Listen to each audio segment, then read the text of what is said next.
I've said in the past that pottery is the act of constant self-humbling, making yourself very small, and possibly making a fool of yourself over and over again until one day you do something that you're very proud of. I still believe this. However, I think this applies to all matters of learning.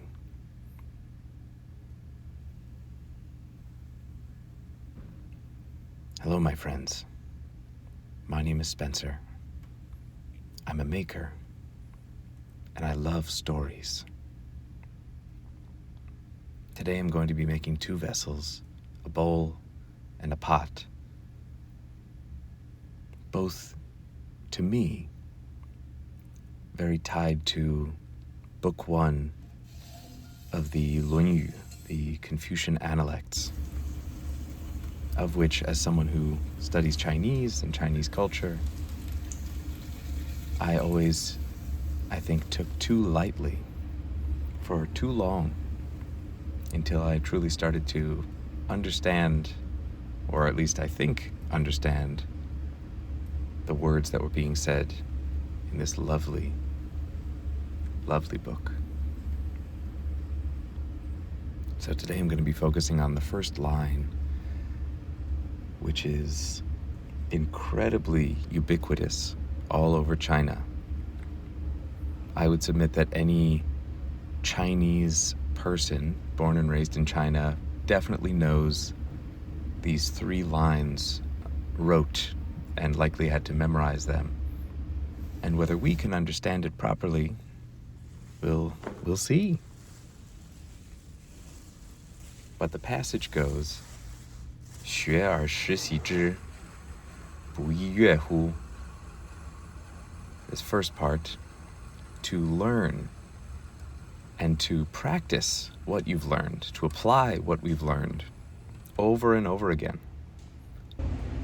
Is there no greater joy? I certainly feel we can all relate to this idea. In whatever discipline we choose to pursue, whatever our gongfu, our time and effort may lead us to, when we learn something and can use it right away, or we learn something and are in a position where we can apply that learning into our lives, maybe even not in a discipline. For example, I talk about pottery, since this is a pottery video, and that I've been constantly humbled by my learning, which I feel is what is required to learn, humility. But when you get something, and when you understand something, and then you're able to use that understanding to better your craft or better your life, is that not supreme happiness? And then the next line, 有朋自远方来，不亦乐乎? So, a friend who has come from afar, is that not a joy? Is that not a pleasure? When someone cares for us, when there are others. I am a firm believer, and any friend of mine has heard me say this probably ad nauseum, but the best thing about me is my friends. And to have these connections in our lives that better us, is there no greater joy? And what a friend truly means is, in different ways defined throughout the Analects. However, in this same book, we see this idea, have no friends who are not your equal. And if you make mistakes, don't be afraid to correct them. This will certainly be another carving on another day. But someone who is a friend is your companion, which I think the French etymology of this word companion is one that you share you share bread with. So someone who is your contemporary, your equal, someone who you ideally should see as your better, in order to cultivate that humility to actually learn. Is there no greater joy than to see a friend who has come to you from afar? And this third line I think is the most important, at least to me, it's the most important, maybe the most resonant, is 人不知而不愠，不亦君子乎? So, what I love about classical Chinese is that it's not always clear who is talking, which means that you need to put yourself into different situations, different hypotheticals of, could it be when we see this 人不知, so someone who doesn't know you or doesn't understand you, 而不愠, and there is no resentment. So could this mean that someone else who doesn't understand us, they are not resentful? Or there is no resentment between you two? Or could it be that if someone doesn't get us, someone doesn't agree with us, we do not resent that. We don't see it as a bad thing. 不亦君子乎, the second part of the line, is that not a 君子? So what is a 君子? 君子is often translated into English as the word gentleman. I would submit it's much more than that, because the term gentleman in English carries with it a lot of trappings. It's also an entirely male word, right? It's a masculine word. But that's not necessarily something that we can sort of use as a pole star to apply to everything. What is a gentleman? It's quite opaque in English. I would argue that a 君子, I often translate with my students as a virtuous one. Someone who has cultivated, according to Confucius, the 仁义礼智信, the 5 core aspects that a virtuous one could have. To be humane, to be just, to be kind and polite and follow the way, show deference, to be wise, and to be trustworthy. So is it not the characteristic of a virtuous one to not resent those who disagree with them? This is something very easy to say, and oftentimes in our lives very difficult to apply.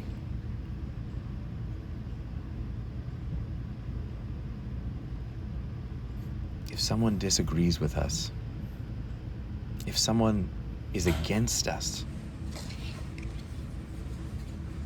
to have that equanimity and detachment from the anger, the personal trappings that come with disagreement. That is a very difficult thing. And that is the opening 3 lines of the Analects. To learn and apply what you've learned, to go over it again and again, to use it. Is that not a joy? To have a friend come from afar, is that not a pleasure? And if others don't understand you,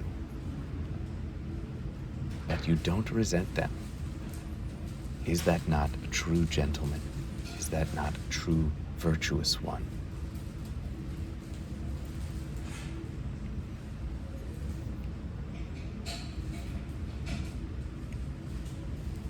So today I've made 2 vessels, pretty much because the idea was too big to fit onto one bowl. At least I couldn't manage it myself. So I first carved a crow, which in my eyes I see as one of the smartest non-human creatures in our world, putting seeds into a pot. Do we know what he's doing with them? We don't know. Perhaps saving them, perhaps just cognizant of that there is a vessel and this crow is filling the vessel. And on the other side of this bowl, I've put a swallow on its nest, and then another swallow coming to visit it. And there's sort of a lightness, a levity attached to that. At least I hope I captured that.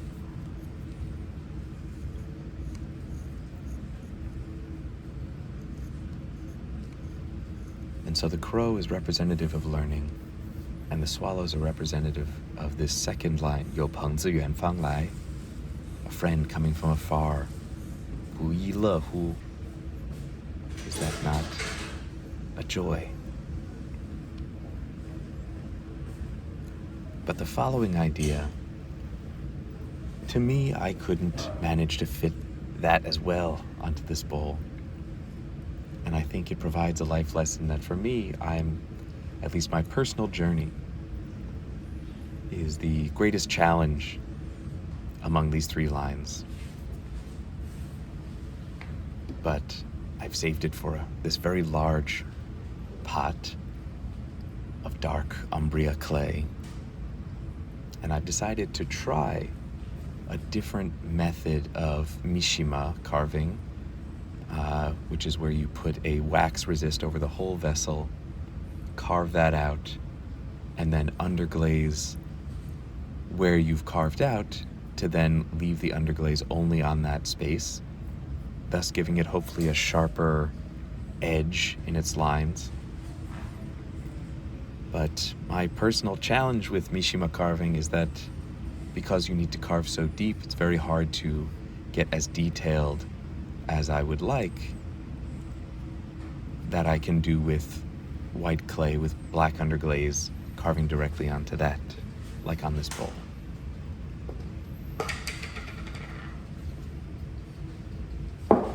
And so what I've done is I've made this image of a fox approaching this mouse with wax resist mishima style, and then put black underglaze on that. And then afterwards, I've left many voids in the carving to then re-wax the whole part that had black, and then carve away where it was not to then put white underglaze to get a 2-tone.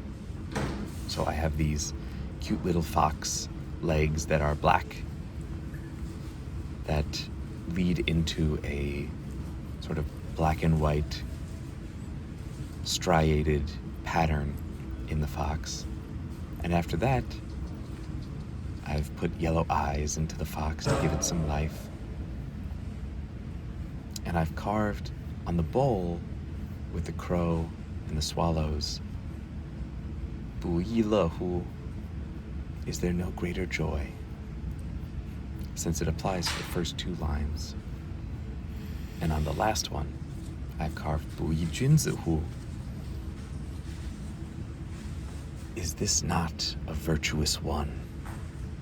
So my hope is that we've enjoyed this little bit of Confucius. I've certainly enjoyed carving. And I love carving things that are not quite so obvious for 2 reasons. One is that I think a person might enjoy something a little more symbolic in a carving than if I simply just wrote the whole passage onto the vessel, though I don't think that's bad. But then also to cause us to wonder, just as this last line has caused me to wonder. 敌人不知而不愠，不亦君子乎? This person does not understand us, doesn't get us, doesn't agree with us, and yet we don't resent them. Is that not the mark of a virtuous one? So I've also made it unclear who the virtuous one is. Will this fox simply walk away? Is the fox the virtuous one? Or is it the mouse that is standing its ground in curiosity? Will they not resent each other? We will never know, because the creatures on this vessel will not move again. And this, my friends, is my favorite aspect of sgraffito, of carving vessels. That once we make a line, it is done. Just like life, we can't take words back. We cannot undo actions we've done, but we can move forward. And so too with carving, each line is just so. It is the line that has been made, and we cannot undo it. And so it's a wonderful meditation for me to carve on pots, knowing that my lines cannot be taken back. But if I make a mistake, I carefully try my best to remedy it, knowing it will always be there. And like I've said in the past, should you have other ideas of other folklore, of other philosophy for me to try and carve symbolically, I would love to hear it. In the meantime, I hope you've enjoyed this video. Have a wonderful